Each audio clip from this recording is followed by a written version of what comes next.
Welcome to Creating Your Genius.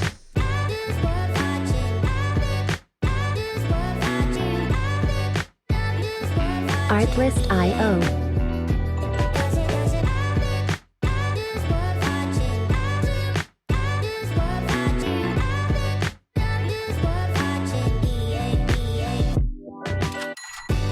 Welcome back to Creating Genius. Today's episode, I want to talk about coffee, caffeine, the genes that are involved with it, some links to why you might be getting some caffeine-induced anxiety, and some hacks that we can use to make our coffee a little more genius-friendly. So why is it that some people seem to be able to drink a cup of coffee right before they go to bed and sleep completely fine? And for other people, if they even have one tiny little piece of dark chocolate 3 hours before bed, they seem to be up all night. I think there are two really important factors here.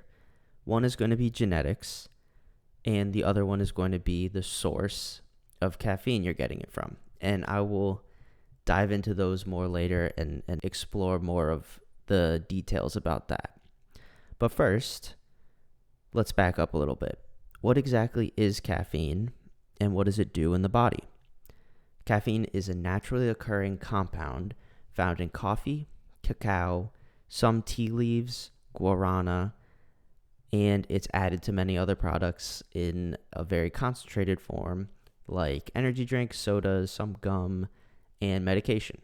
Compared to other compounds that we eat or drink, caffeine is absorbed extremely quickly into our bloodstream, as about 99% of it gets into our blood within 45 minutes of consuming it. The peak blood level of caffeine is going to be about 15 to 20 minutes after first starting to ingest it, but this number isn't exact and it can be adjusted based on what else is in your stomach, whether you're drinking caffeine on an empty stomach, and what else you put in the coffee. And this could be why some people do better having some cream or butter or sugar in their coffee, as opposed to some people who do fine drinking it just plain. Another interesting factor about caffeine absorption is that it's directly affected by pH levels. pH levels are, in simple terms, the level of acidity of the environment that something is in. It was shown that caffeine's absorption is actually directly impacted by pH, and caffeine is broken down more effectively when the environment that it's in is less acidic, meaning that it has a higher pH. So the pH scale goes from 1, which is the most acidic, to 14, which is the least acidic or most basic. And there's a sweet spot where once you hit 7 to 9, caffeine gets broken down much more efficiently when we're in that range. Another interesting part about caffeine is that it has a half-life that can be anywhere from 1.5 hours to 9 hours, depending on which metric or study you look at. That is a very wide range, and I think it illustrates how impractical applying research to our daily lives can be. Numbers like that in a vacuum don't really mean a lot. Through our lives, through experimenting with coffee or tea or chocolate or whatever, we figured out probably whether or not we can deal with it or how well we deal with it. And all these studies showing, it's got a half-life of potentially 6 hours, but it could be 9, it could be 1.5. This is probably due to the differences in our genes, because some people break down caffeine much faster than others. And if you're not controlling for the genes when looking at the half-life of caffeine in humans, it's not really doing the study a justice because there's too much unknown. And so you're just getting this number or this wide range of numbers in a vacuum. And again, not everybody's had their genes tested, so we don't know how it's going to impact you specifically. The major takeaway from this is that there's the potential that caffeine can hang around in your body for a while after you ingest it. And that's going to conclude my rant on applying research studies to our lives. because that is something that can frustrate me quite a bit. Anyways, in terms of how caffeine exerts its effects on the body, this goes back to the structure of caffeine. It's both a hydrophilic and hydrophobic molecule. This means that it can be broken down and absorbed in both a water environment and in the presence of fats. And this property allows caffeine to pass through all biological membranes and even get into our brain. And we have this barrier between the circulation in our body and the brain, which is called the blood-brain barrier. And this selectively allows things into the brain so that we don't get a toxic overload in our brains. Because caffeine is hydrophobic, meaning it can be broken down in fats, it's able to pass through that blood-brain barrier and get into our brain. In terms of how it impacts us, caffeine's effects come from antagonizing or lowering the expression of adenosine receptors. I talked about these receptors in episode 5 because they have a really important role in cell communication. Caffeine increases cyclic AMP levels, which is the master communicator in the cell, by inhibiting these adenosine receptors and also inhibiting something called phosphodiesterase. The phosphodiesterases are, in short, enzymes that degrade CAMP. So the takeaway here is that caffeine has the potential to increase the communication and coherence in our cells by increasing CAMP concentrations. This could be part of the impact that caffeine has on energy levels, because if our cells are communicating better, we're going to feel more coherent, and the way our body's communicating to itself is going to make a whole lot more sense. And so this could be why maybe we start using energy more efficiently. Not necessarily that we have more energy, but when the CAMP levels go up and we have more coherence, we use our energy in a better way. Just like many other things in the body, the increase in CAMP does come with a downside.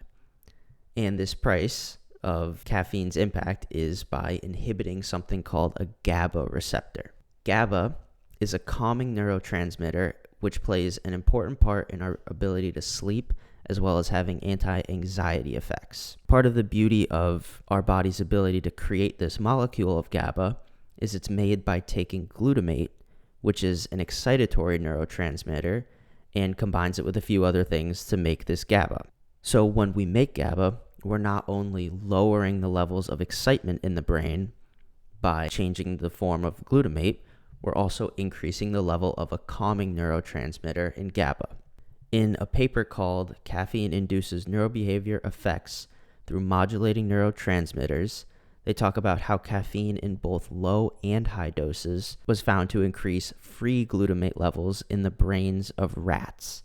And I think this could be one of the factors that leads to caffeine-induced anxiety. It's been shown in multiple studies that caffeine does in fact lead to higher glutamate levels in the brain.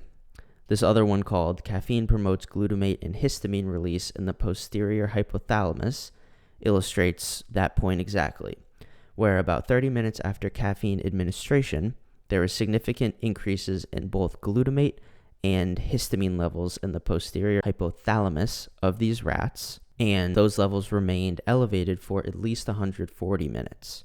So this means that the excitatory effects of caffeine, they last, again, at least 2 hours. Going back to histamine, histamine is very important for our allergic response. It also has roles as excitatory neurotransmitter. Again, glutamate is the most abundant excitatory neurotransmitter in our body or in our brain, but histamine also plays an important role there. Too much histamine has been known to cause muscle twitching and anxiety. In the show notes, I am going to link a study that draws a correlation between histamine intolerance and anxiety. Going back to that earlier study where glutamate and histamine were increased, when you have an increase in excitatory neurotransmitters, there are going to be a few things that happen in the brain. One is you're going to get a little sharper. because excitatory neurotransmission is involved in learning, it's involved in memory, it's involved in the energy of our brain. When we have the right amount of these specific neurotransmitters, our brain is going to function at a higher capacity. But when those levels start to get too high, you start to get anxiety. And I think caffeine tolerance has a lot to do with the baseline levels of histamine and glutamate that we have in our brains. So if you're starting out at a higher level, it's possible that you may be more prone to anxiety. And if you start at a lower level, you may have an increased tolerance to caffeine. There are several genes in the brain that can lead to elevated glutamate levels. I'll just go over a few. There's GAD, GAD, which converts glutamate to GABA. This is the most important enzyme in that conversion. And when this GAD gene is variated, it's been shown to lead to high glutamate levels. GLS converts glutamine, another amino acid, to glutamate and ammonia. This gene helps regulate the amount of glutamate that we have in the brain and gets upregulated when we need to produce more. But variants cause this gene to be overactive and take glutamine and turn it into glutamate more than we should. So this can lead to depleted levels of glutamine and elevated levels of glutamate, and this one has also been implicated in anxiety. GLUL basically does the opposite of GLS. It takes glutamate and ammonia to create glutamine. And the variants of this gene are downregulations, meaning we don't convert glutamate to glutamine and ammonia as efficiently, or we don't do it as much. But long story short, it leads to higher glutamate levels. A quick note about glutamate.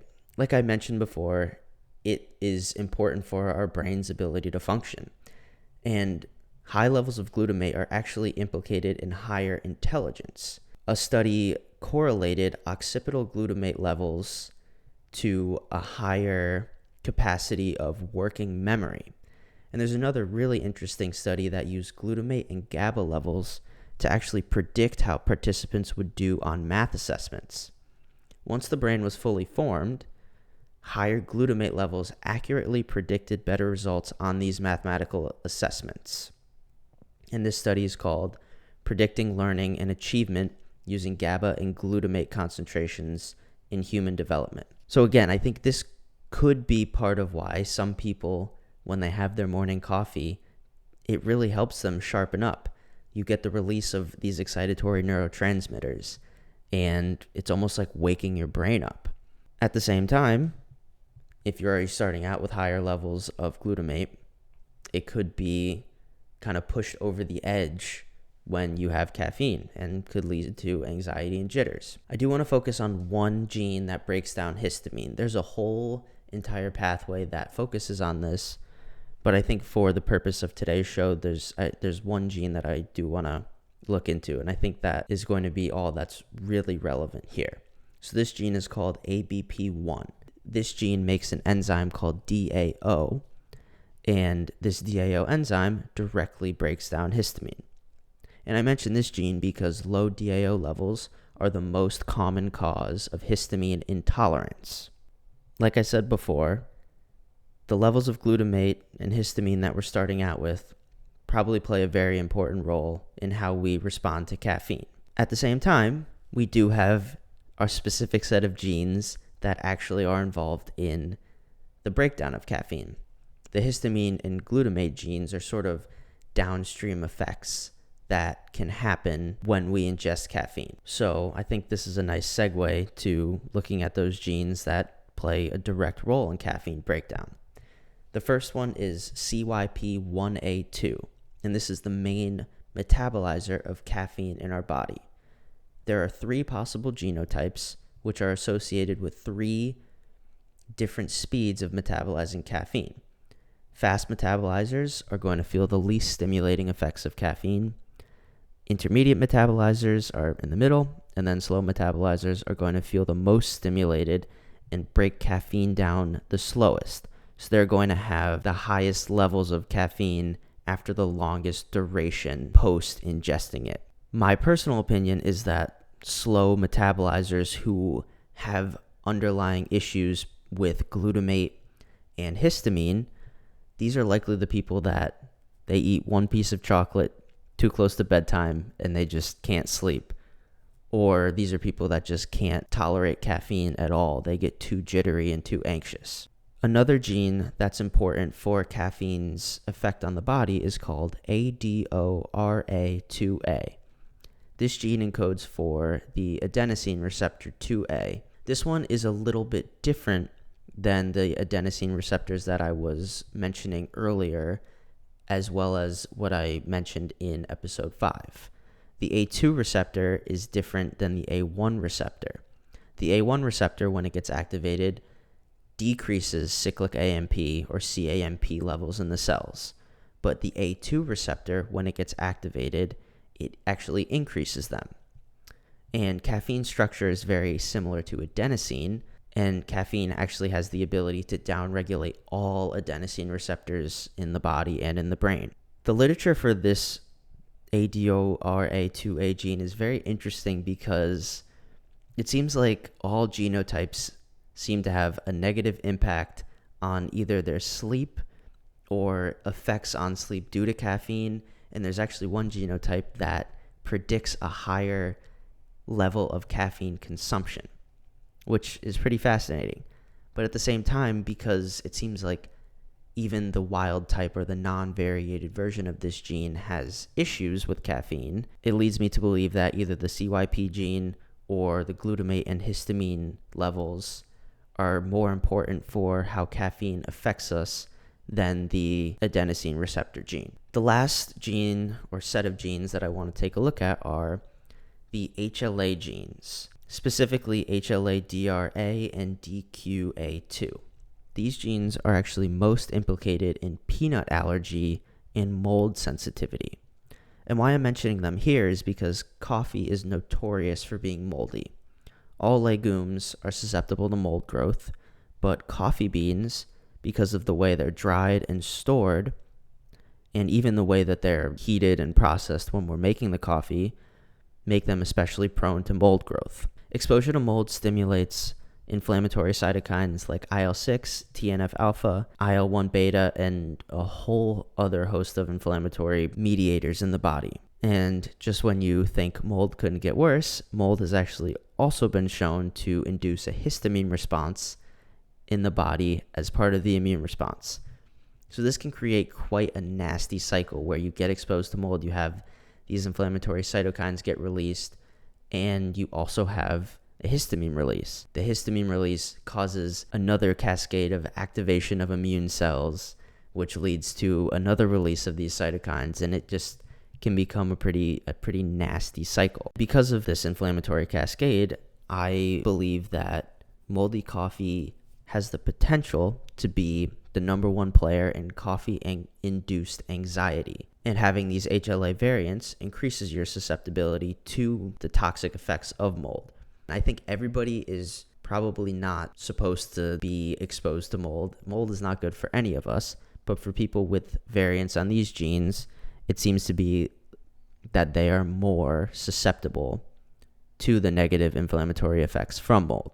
So if you get your coffee out at Starbucks or Dunkin' Donuts, and you usually do fine with coffee, but you feel like abnormally jittery, or if you usually get a boost of energy from your coffee, and after drinking it, you find yourself exhausted, I think it's pretty likely that you got a moldy cup because you're having a different response than you normally would. So there must have been something different about the coffee that you ingested to cause your body to respond differently.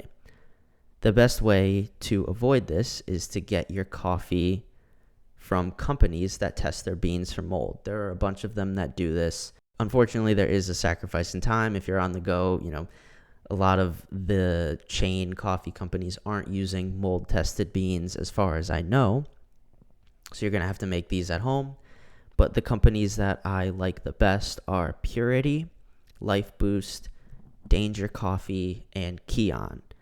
And eventually, I'm working on creating a link where I am just going to put all of my favorite products so that they can all be in one place, and so you can just find them there.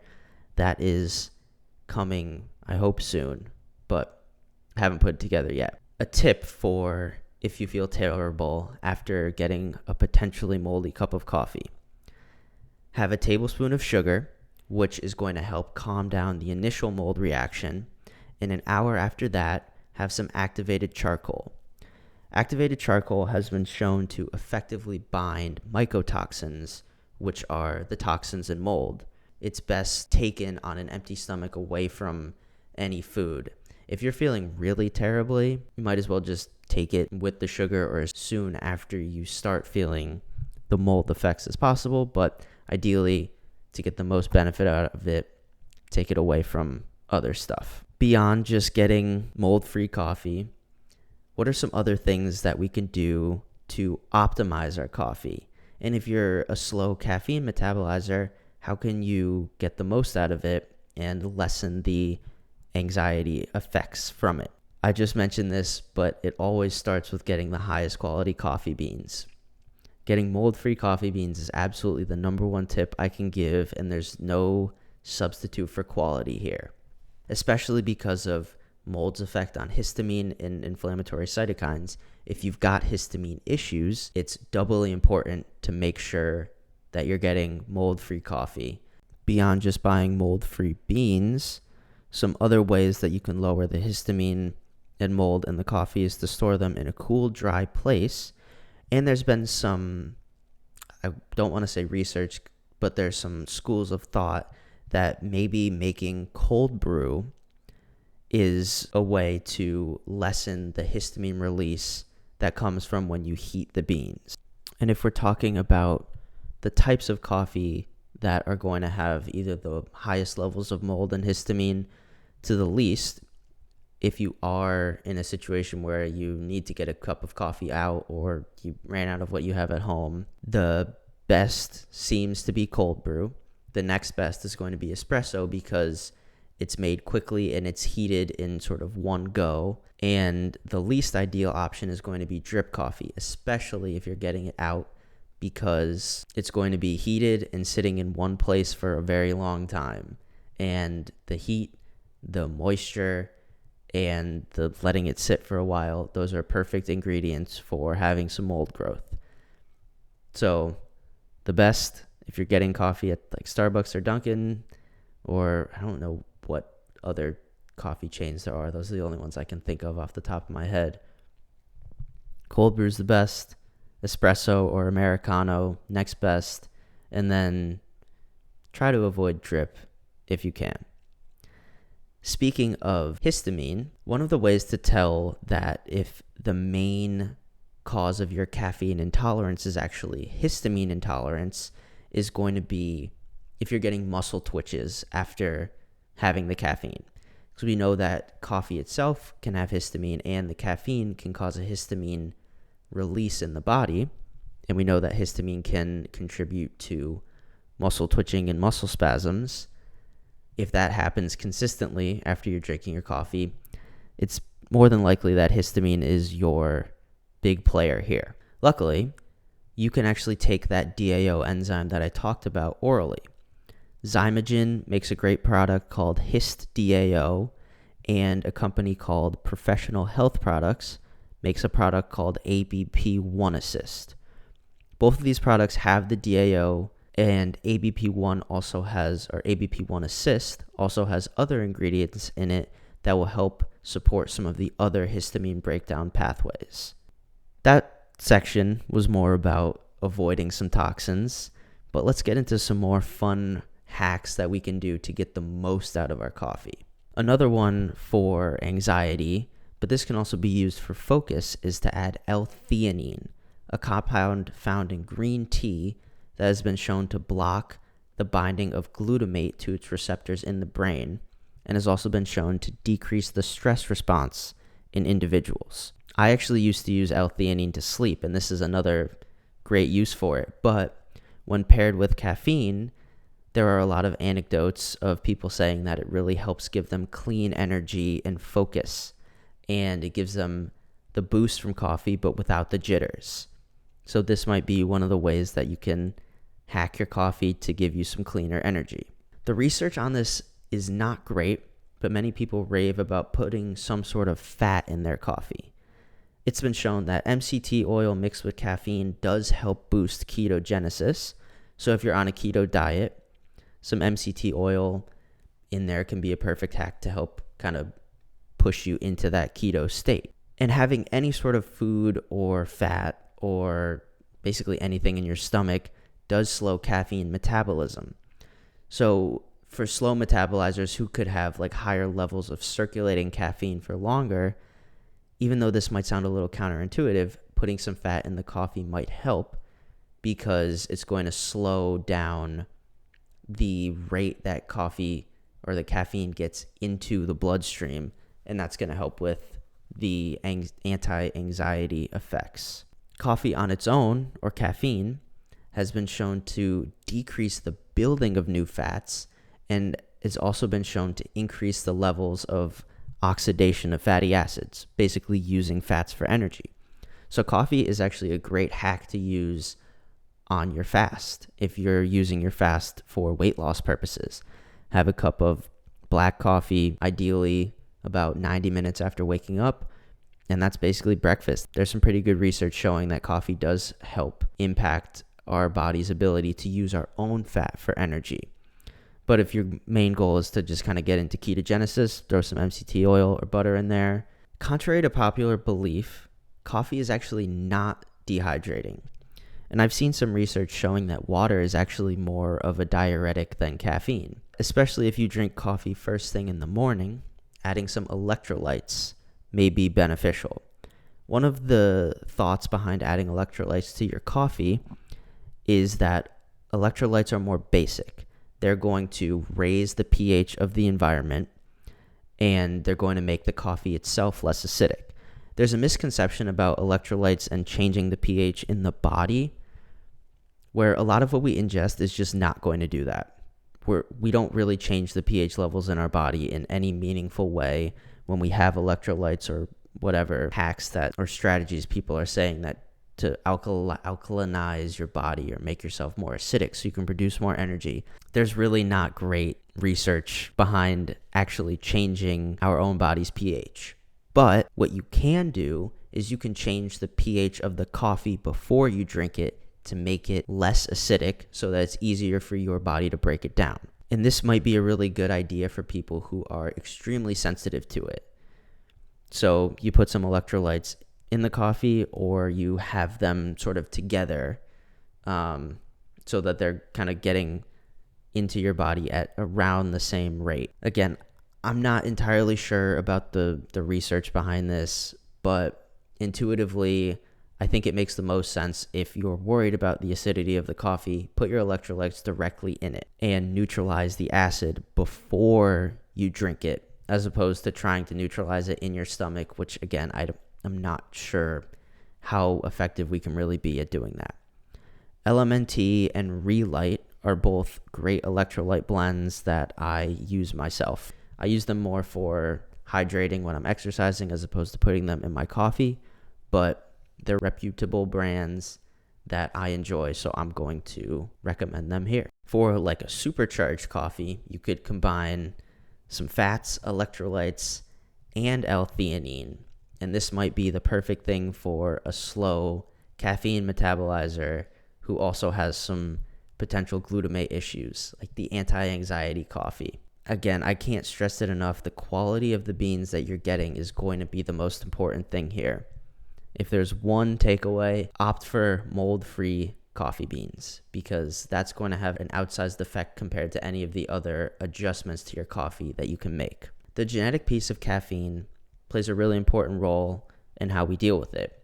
As I've shown that there's multiple compounds in the body aside from caffeine that can play important roles in the response that we have, especially when talking about anxiety. For caffeine-induced anxiety, thinking about glutamate and maybe using L-Theanine or taking some DAO if you suspect that histamine is what's giving you your jitters. In any case, I think it's worth it to explore some of the adjustments to the coffee that I laid out in the last part of the episode.